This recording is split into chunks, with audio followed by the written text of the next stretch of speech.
सब खां पहिरियां त ॾिसो सिर्फ़ु हिकिड़े कबीले या ॿिनि कबीलनि जे झेड़नि जी मां ॻाल्हि नाहे कई, न उन्हनि जी ॻाल्हि कंदुसि। मां हमेशह सॼी सिंध जे बदअमनीअ जी ॻाल्हि कई आहे, हमेशह सॼी सिंध जे अमुन जे लाइ कोशिशि कई आहे। ऐं मुख़्तलिफ़ कबीला पाण में विढ़ियल आहिनि, मुख़्तलिफ़ क़ौमूं पाण में विढ़ियल आहिनि, मुख़्तलिफ़ ज़ातूं ऐं बिरादरियूं पाण में विढ़ियल आहिनि। ऐं हमेशह उन्हनि जे सुलह जे लाइ JUI अमली तौर ते इक़दामात खयां आहिनि। लेकिन मां बार बार चयो आहे त हुकुमरान अंधा ॿोड़ा ऐं गूंगा आहिनि, उन्हनि खे उन्हनि जे कन ते जूअं बि नथी रिंगे, छो त इहो ग़म ग़रीब जो ग़म आहे, छो त इहो सान्हो आम माण्हूअ जो सान्हो आहे। वॾेरा भोतार नवाब सरदार हुकुमरान इन्हनि हादसनि खां महफ़ूज़ आहिनि। जॾहिं उन्हनि इहे सदमा झेलिया ई कोन्हनि त उन्हनि खे ग़रीबनि जो कहिड़ो अहसासु।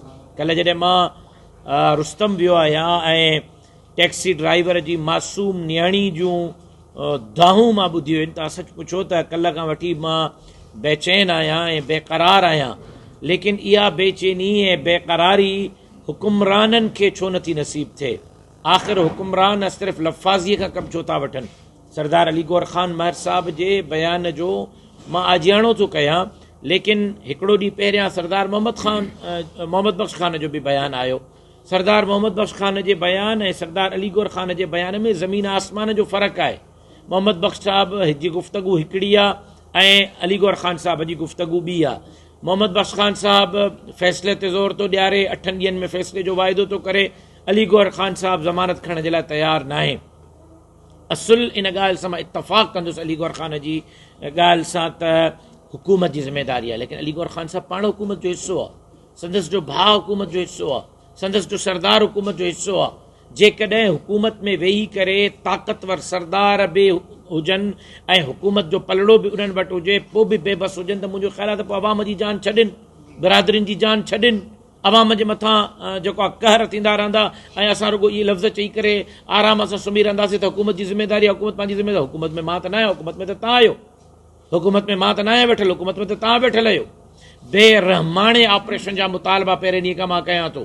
पंहिंजे पीउ जा गोलियुनि में परूण जनाज़ो खणण खां वठी करे उन ॾींहुं एम्बुलेंस जे छत ते बीह करे मां अमुन जी ॻाल्हि कई।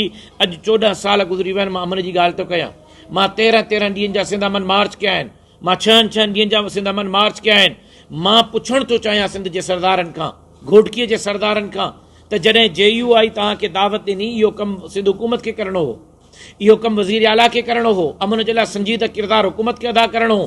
हुकूमत त न कयो, असां कयोसीं ऐं अमन जरगो कयोसीं त अचो त टेबल ते वेहूं, तव्हां कहिड़ी ज़ात सां आहियो, कहिड़ी क़ौम सां आहियो, कहिड़ी बिरादरीअ सां आहियो, कहिड़ी पार्टीअ सां आहियो, कहिड़े मज़हब सां आहियो, कहिड़े मसलक सां आहियो, लकुम दीन हुकुम वलिय दीन, तव्हां ॼाणो तव्हांजो कमु ॼाणे, अचो सिंध जे लाइ गॾु वेहूं, अचो सिंध जे अमुन जे लाइ गॾु वेहूं, अचो को रस्तो ॻोल्हियूं, अचो त को हिकिड़ो गॾियल ऐलामो जारी कयूं। आख़िर इहे सरदार छो न आया? कंदा रहियासीं, सिंध इंतज़ारु कंदी रही। मां सम्झां थो त मां जेका कल्ह ॻाल्हि कई, अॼु बि साॻी ॻाल्हि कयां थो। बदअमनी जा ज़िम्मेदार सरदार आहिनि, बदअमनी जा ज़िम्मेदार नवाब आहिनि, बदअमनी जी ज़िम्मेदार सिंध हुकूमत आहे। सिंध हुकूमत जेकॾहिं चाहे चपटी वॼाए अमन क़ाइमु थी सघे थो, सिंध हुकूमत चाहे 24 कलाकनि में अमन क़ाइमु थी सघे थो।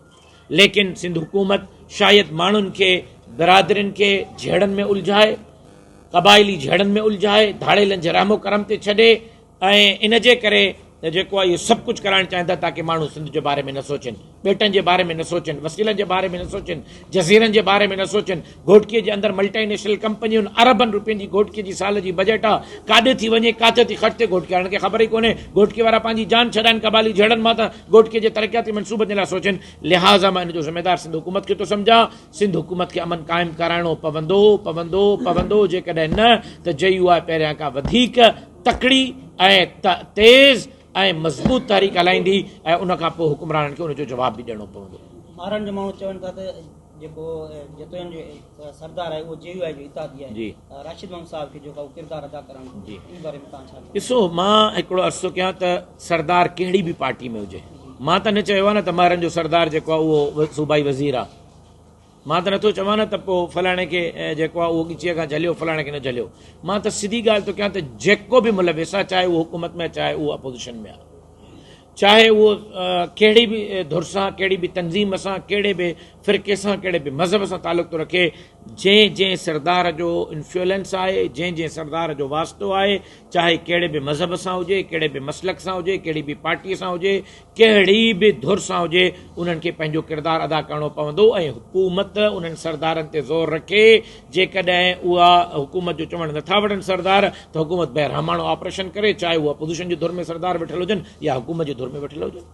असल में मां सिंध जे हर इशू ते मां थो ॻाल्हायां ऐं मूंखां वधीक शायदि कोई सगारो आवाज़ कोन्हे। मुंहिंजी जमात सियारे में, ऊन्हारे में, सर्दीअ में, गर्मीअ में, ॾींहं में, राति में रोडनि ते आहे, रस्तनि ते आहे, ॾींहुं राति असां हिकु कई आहे। आवाम जी जंग पिया विढ़ूं, आवाम जे हुकूक जी जंग पिया विढ़ूं, धरतीअ जी जंग पिया विढ़ूं, धरतीअ जे मारूड़नि जी जंग पिया विढ़ूं। ॻाल्हि इहा आहे त पहिरियों मुंतख़ब नुमाइंदनि खे फ़िक्र हूंदो हो आवाम जो, हाणे उन्हनि खे इन जे करे आवाम जो फ़िक्र न आहे। एहतिजाज, मुज़ाहिरा, धरणा, कूकूं, दाऊं, उन्हनि जे कननि ते जूअं बि नथी रिंगे, इन जे करे जो उन्हनि खे ख़बर आहे त असां आवाम जे बलबूते ते आवाम में न आया आहियूं। उन्हनि खे ख़बर आहे त आवाम असांखे मुंतख़ब न आहे कयो, उन्हनि खे ख़बर आहे त आवाम असांखे वोट न ॾिनो, उन्हनि खे ख़बर आहे त असां सौदा करे असेंबली में आया आहियूं, असेंबलियूं ख़रीद करे, असेंबलियूं विकिणे करे असां असेंबली में आहियूं। उन्हनि खे ख़बर आहे त असां जाली वोट सां असेंबली में आया आहियूं। जॾहिं उन्हनि खे ख़बर आहे त आवाम जे मैंडेट सां असां असेंबलीअ में ई न आहियूं, असां चोर दरवाज़े सां आया आहियूं, जाली मैंडेट सां आया आहियूं, ख़रीदो फ़रोख़्त सां आया आहियूं, इन जे करे उन्हनि खे आवाम जी परवाह कोन्हे। इन जे करे आवाम जी ॿुधण लाइ तयार ई न आहिनि। इन जे करे एहतिजाज, मुज़ाहिरा, धरणा उन्हनि ते असर ई नथा कनि। ड्रिजन हुकुमरान उन ॾींहं खां, ड्रिजन हुकुमरान उन वक़्त खां जॾहिं हे नौजवान बिफिरजी पवंदा ऐं पोइ हिते बांग्लादेश ऐं श्रीलंका ऐं नेपाल जे तर्ज़ जे इनक़लाब जे लाइ नौजवान उथंदा, त पोइ शायदि इहे हुकुमरान ॻोल्हिया न लभंदा। उन वक़्त खे दावत ॾियण जे बजाए वक़्तु आहे त हुकुमरान अवाम जी ॿुधनि, अवाम जा मसइला हल कनि। घणो थी वियो लुट ऐं फुर, हाणे कुझु अवाम जे तरफ़, अमुन जे तरफ़, सिंध जे तरफ़ तवजो ॾियनि, न त इनक़लाब ईंदो ऐं अहिड़ो इनक़लाब ईंदो जो इन नाअहल, नालाइक़, चोर दरवाज़े सां आयल हुकुमराननि खे लोढ़े करे छॾींदो, इंशाअल्लाह।